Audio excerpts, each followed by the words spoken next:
Hi guys, so I thought I'd do a quick video about listening and reviewing basically the YogaGirl Podcast.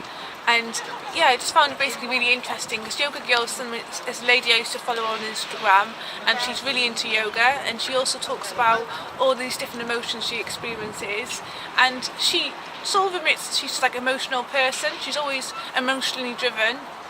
And she sort of was speaking about where her emotions come from, which I found really interesting.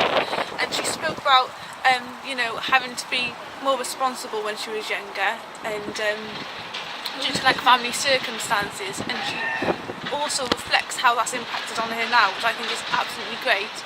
And she talks about her inner best friend and her inner critic, and she talks about like befriending her inner critic. And she talks about why the inner critic is there is due to like fear, and she said loads of different things about how to sort of like meditate and express emotion in different ways. And yeah, it's sort of great. So what I've learned from this video is how in yoga, how you sit with emotion as well. So it's a bit of acceptance, commitment therapy when you do yoga. And she has this sort of like element of control which everyone has, and when we lack control or we feel we don't have full control over something, we then become anxious, which is totally normal. For example, when you go to an interview and you have no idea what's going to come out of that interview, it influences the whole load of emotions because of the unknown. So yeah, she sort of spoke about this wall was painted in her studio, and she had no idea who painted it, and while she was in a yoga pose she kept on looking at the wall and going, this wall looks absolutely awful, I don't know who painted this wall, but it looks absolutely terrible. And then she was in another pose, she looked back at the wall, she was like, oh, it looks really pretty, it's quite bright and it's white, and and she was like, oh yeah, it's lovely. And then she continued with her pose, looked at the wall again and thought, oh, this is disgusting, I don't know who painted this wall. And later during the day she absolutely just completely forgot about the wall, and the next day when she was in work with her crew members, she asked them, well, who'd painted this wall?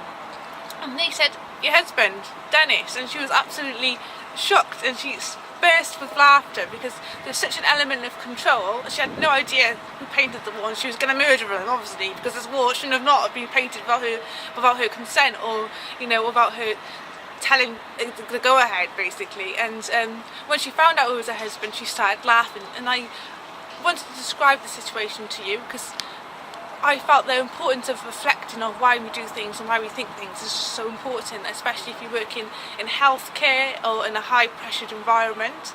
And I thought this is a typical good example of why reflection helps us develop and improves our self-awareness. And now she thinks, oh shit, I used to be so controlling before I had this little child, but now I'm less controlling and I'm more aware of my emotions. And she was explaining if this wall had been painted before she had her baby, someone would have been murdered because this wall was painted without her giving the go-ahead. But she said now she's had this baby and she feels like this baby has changed the way she projects herself, and she imagines sort of herself shouting, who's painted this wall? But now she's in a sort of different level. She's in a state of more awareness, and because she knows more about herself, she's able to be herself better, communicate things better, and bond more with people. So people sort of obviously were aware that, oh, she wanted to be involved in the decision and she wasn't.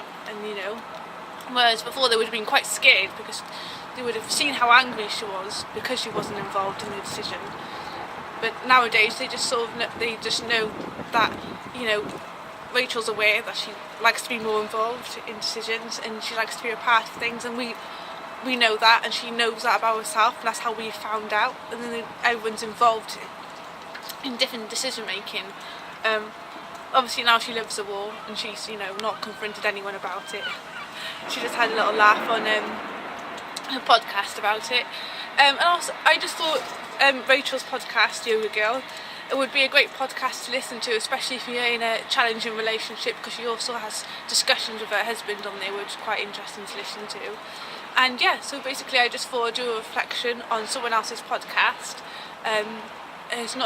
She's been doing it for about 2-3 years now, but it's only recently that loads of people have been listening to it. And yeah, so thank you for watching, and don't forget to subscribe below, and if I find any good useful podcasts to tell you about, I will let you know.